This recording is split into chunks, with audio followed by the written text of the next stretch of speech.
Welcome to Shore Perspectives, a community feature of WESR Radio, highlighting the spirit of the shore from those who call it home. My name is Lynwood Lewis, Lynwood W. Lewis Jr. actually, and I am a lawyer and recovering politician from Parksley.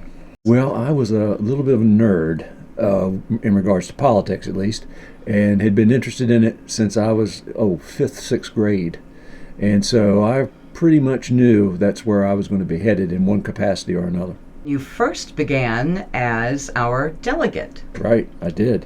And actually, my first foray into politics was about 4 years prior to that.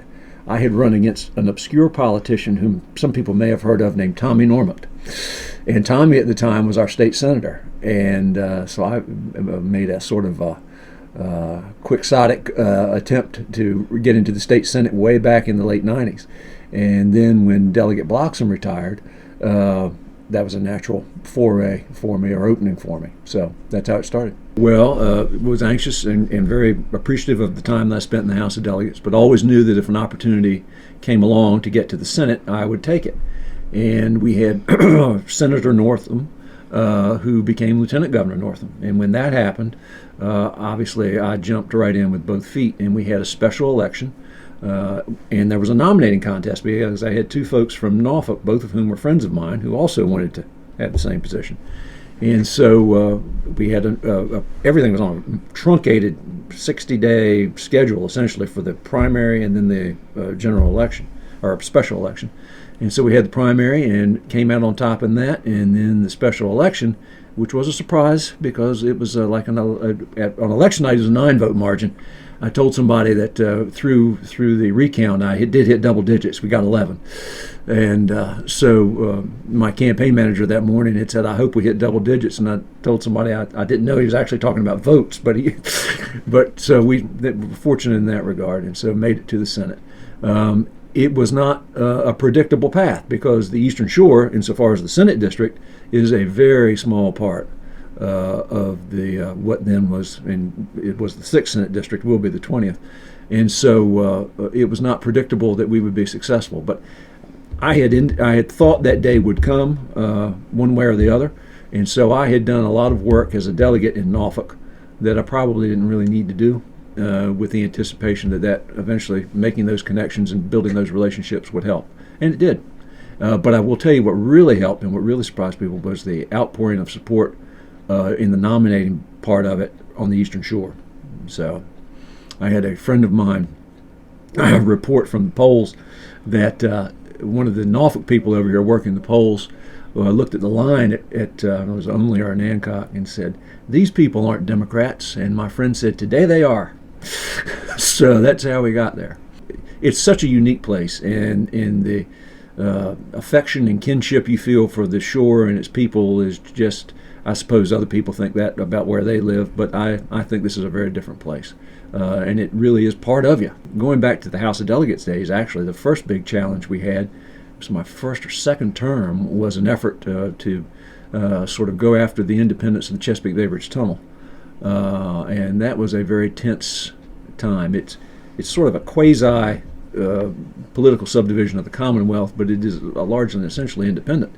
And there was an effort by some of the General Assembly at that time to go after that independence. And so that was a very tension-filled session that year. But just in general, trying to represent the interests of agriculture and the Chesapeake Bay. Sometimes those two are a little bit at odds, but we've had some success in working with agriculture and the environmental folks, and but trying to represent agricultural interests in an era when the suburbs and the urban areas are really taking dominance in the General Assembly. It's hard for people to understand the needs and the importance of agriculture, and so that's been a challenge. But I hope, and I know Delegate Bloxham, that's a big priority for him, so I know he'll keep that up. But it is becoming more and more challenging. But we've had some good successes with the spaceport. I remember in the Kane administration, I was in the House of Delegates. Some people from Orbital showed up in my office in February and said they'd like to launch big rockets to supply the International Space Station. So we had to scramble and work with the Kane administration, try and figure out a creative way late in the budget cycle to fund the infrastructure needs that they were going to have for this huge economic development project. And we did, and have been supportive, obviously, of the spaceport ever since, and Virginia Space. And so that was a big deal. And pleased now with Rocket Lab and all the exciting things that are going on there, we have just begun to see what that's going to bring for the shore and for the Commonwealth. So that was a big deal.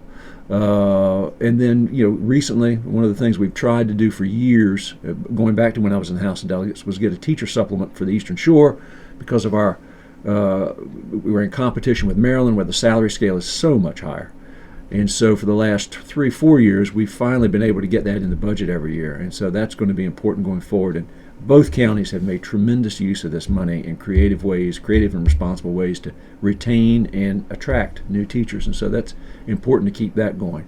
But there's some of the things that, some of the highlights, and frankly, there have been so many things that I've been involved in over the last 20 years, it's hard to remember everything because, and particularly now in the Senate is narrowly divided politically. So if you are a moderate in the Senate, you can have a lot of influence on a lot of things just because a vote or two makes the difference. And so I've been able to participate in a lot of discussions and a lot of contentious issues and try and pull things a little bit more towards the middle on some of these things, and because of that position, and that's been gratifying. Serve out my term, and my term ends when the next Senate is sworn in early January. And so when it will really hit home is when I don't pack up and leave in January. I have spent January and February and sometimes part of March in Richmond for the last 20 years, and so that's going to be a hard reality to face. And I've enjoyed. There's so many people up there. The work environment up there, the Senate staff, and before that the House staff and the clerk's offices. Just fantastic people, and all of them have been there. Most of them have been there for the whole 20 years that I've been there, and so it's going to be difficult not working with those folks, as well as my colleagues. I've made friends on both sides of the aisle, and good friends, and it's going to be difficult not being able to interact with them on a regular basis. But I serve on a number of. I'm the chair of the Virginia delegation to the Chesapeake Bay Commission. Delegate Bloxham's the vice chair, and I'll continue to serve in that capacity till I leave, and other boards and commissions that I'm on, and generally represent the folks until I'm officially out. It was a tough decision. Frankly, I would have liked to have served another term because seniority is important, and I would have likely been on the Senate Finance Committee, which is they decide where the money goes, and that would be good for the district. And especially in light of the fact that Delegate Bloxham is on the Appropriations Committee, so that would be two of us on the money committees. I would have likely been chair of the Chesapeake Bay Commission, the multi-state commission, because I was in line for that. And seniority just in general is a good thing. But the district was so changed and so difficult, and went from being mostly Norfolk to mostly Virginia Beach, and I've spent 20 years cultivating relationships there with those folks, and it was going to be hard to wage the kind of campaign you would have to do and then have any semblance of life. So that really prompted the actual decision itself. So I wasn't looking for anything new to do necessarily. So I'm going to go back and practice law here in Accomack and just see what happens. Important lessons I've learned in life is that it is important to open up a dialogue with people that you might not agree with or share a political party label with. I have seen public policy, good public policy, result from those types of discussions and interactions. What I don't like and what I'm afraid of is we are so far removed from that ability now, and it's been drifting that way for years. But in the last 4 or 5 years, it has really taken a turn for the worse. And as somebody who, as I said, prides myself on being as Mark Warner used to say, a radical centrist, it's disappointing. I'm afraid that one of the results of these new maps is really going to be where I think the ultimate idea was to remove some of the heightened partisanship. I think is really going to interject more of it. So I think these debates on important issues are going to be more contentious and more difficult to resolve.